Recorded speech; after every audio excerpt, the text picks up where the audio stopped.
किसान और भगवान।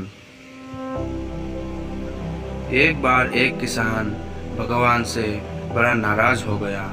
कभी बाढ़ आ जाए, कभी सूखा पड़ जाए, कभी धूप बहुत तेज हो जाए, तो कभी ओले पड़ जाए।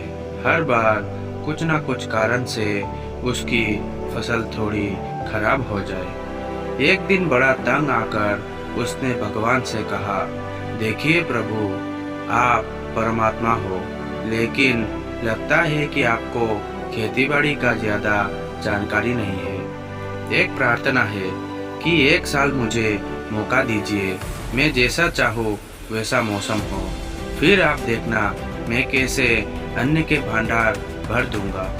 परमात्मा मुस्कुराए और कहा, ठीक है, जैसा तुम कहोगे वैसा ही मौसम दूंगा, मैं दखल नहीं करूंगा। किसान ने गेहूं की फसल बोई। जब धूप चाहिए तब धूप मिली, जब पानी तब पानी। तेज धूप, ओले, बाढ़ आदि तो उसने आने ही नहीं दी। समय के साथ फसल बढ़ी और किसान की खुशी भी, क्योंकि ऐसी फसल तो आज तक नहीं हुई थी। किसान ने मन ही मन सोचा, अब पता चलेगा भगवान को कि फसल कैसे करते हैं। बेकार ही इतने बरस हम किसानों को परेशान करते रहे। फसल काटने का समय भी आया। किसान बड़े गर्व से फसल काटने गया, लेकिन जैसे ही फसल काटने लगा, एकदम से छाती पर हाथ रखकर बैठ गया। गेहूं की एक भी बाली के अंदर गेहूं नहीं था, सारी बालियां अंदर से खाली थी। बड़ा दुखी होकर उसने भगवान से कहा, प्रभु, ये क्या हुआ? तब भगवान बोले, ये तो होना ही था। तुमने पौधों को संघर्ष का जरा सा भी मौका नहीं दिया, ना तेज धूप में उनको तपने दिया, ना आंधी ओलों से जूझने दिया।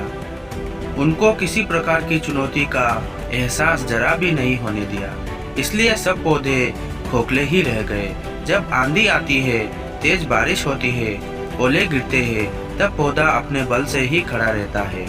वो अपना अस्तित्व बचाने का संघर्ष करता है, और इस संघर्ष से जो बल पैदा होता है वही उसे शक्ति देता है, ऊर्जा देता है, उसकी जीवटता को उभारता है। सोने को भी कुंदन बनने के लिए आग में तपने, हथौड़ी से पीटने, गलने जैसी चुनौतियों से गुजरना पड़ता है, तभी उसकी स्वर्णिम आभा उभरती है, उसे अनमोल बनाती है। उसी तरह जिंदगी में भी अगर संघर्ष ना हो, चुनौती ना हो, तो आदमी खोखला ही रह जाता है, उसके अंदर कोई गुण नहीं आ पाता। जो चुनौतियाँ ही है जो आदमी रूपी तलवार को धार देती है, उसे सशक्त और प्रखर बनाती है। अगर प्रतिभाशाली बनना है तो चुनौतियाँ तो स्वीकार करनी ही पड़ेगी, अन्यथा हम खोखले ही रह जाएंगे।